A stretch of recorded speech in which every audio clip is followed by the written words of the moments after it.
Le lundi 26 août 2024, un communiqué de l'Élysée a révélé qu'Emmanuel Macron avait décidé d'écarter l'option d'un gouvernement de gauche.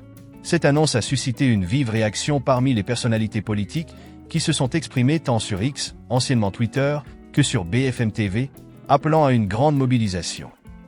Une décision au nom de la stabilité institutionnelle. Selon le communiqué de l'Élysée, Emmanuel Macron a pris cette décision dans un souci de stabilité institutionnelle.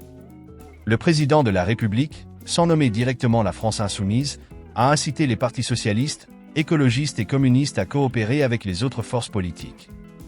Il a précisé « Ma responsabilité est d'assurer que le pays ne soit ni bloqué ni affaibli. Les partis politiques de gouvernement ne doivent pas oublier les circonstances exceptionnelles de l'élection de leurs députés au second tour des législatives, un vote qui les engage. » Réaction des personnalités politiques.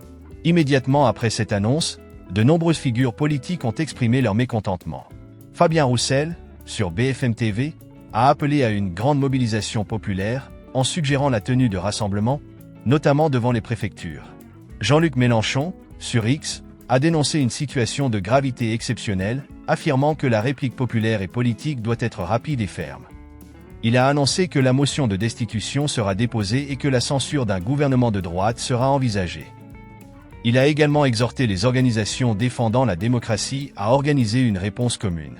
Mathilde Panot, députée de la France insoumise, a quant à elle déclaré sur X que si le président persiste dans son refus de prendre en compte le résultat des élections, elle et ses collègues engageront une procédure de destitution conformément à l'article 68 de la Constitution, afin de garantir le respect de la volonté populaire.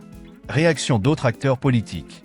Marine Tondelier, secrétaire nationale d'Europe Écologie Les Verts, a qualifié le communiqué d'Emmanuel Macron de honteux. Elle a accusé le président d'agir avec une irresponsabilité démocratique dangereuse en invoquant la stabilité après avoir dissous l'Assemblée nationale sans concertation et en refusant de reconnaître le résultat d'une élection marquée par une participation sans précédent. Elle a affirmé que son parti continuerait à se battre pour faire respecter la volonté des Français.